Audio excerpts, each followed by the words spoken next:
And I think this is important because oftentimes when you go through a rebrand, it's a huge amount of work, it's a huge amount of cost, and it's really difficult to know, like, when would you do this, why would you do this, and like, is it the right time, basically. So I thought it would be helpful to just share why at Cognism I decided to put forward the proposal that we go through a rebrand to our board and to our CEO and get the buy-in and go through this whole very painful but very worthwhile process. So yeah, kicking us off, we basically were in what I would call and have been describing as a brand limbo. So since I joined Cognism over 3 years ago now, and I joined just after they had done probably what you'd call a very lightweight brand exercise. So there were some basic brand guidelines that had been created. We did have like a visual identity, but it didn't cover all that many occurrences and use cases.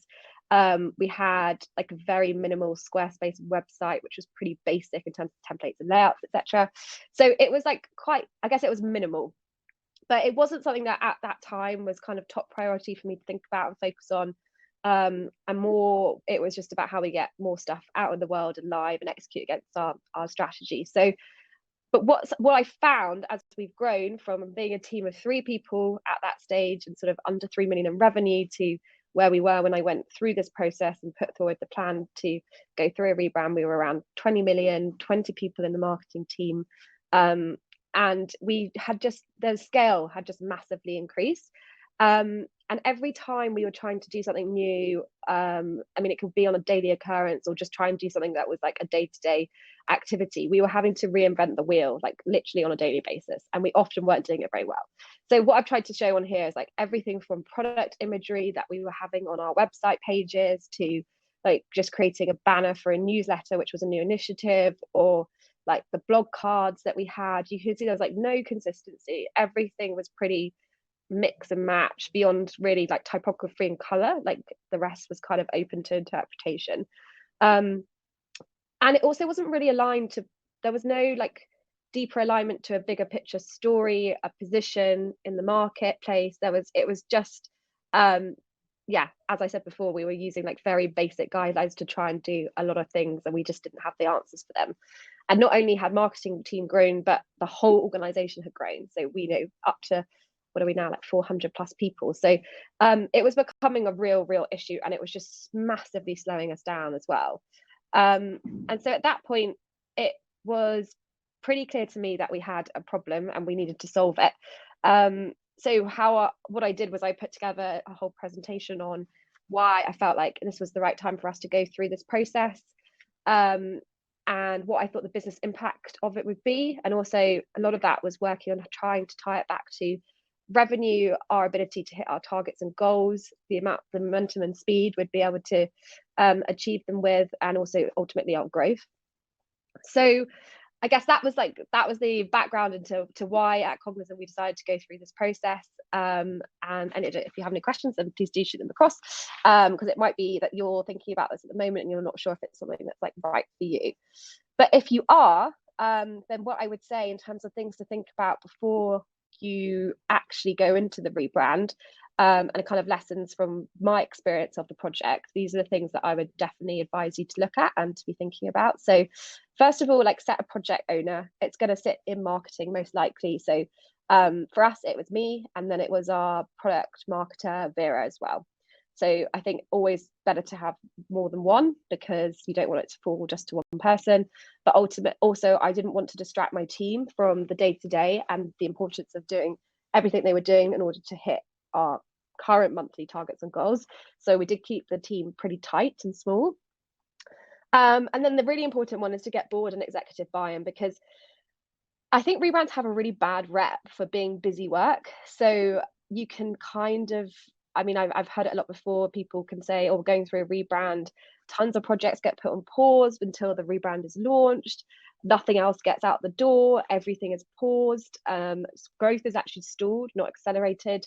And I think all of those things can lead to kind of, as soon as you present to a board the word rebrand, a lot of fear and concern. So it's really important, if you are going to go through something like this, that you make it clear what your plan of action is and the impact that will have during the time that the work is in progress. Because I am a big believer to have as little work in progress as possible at any one time.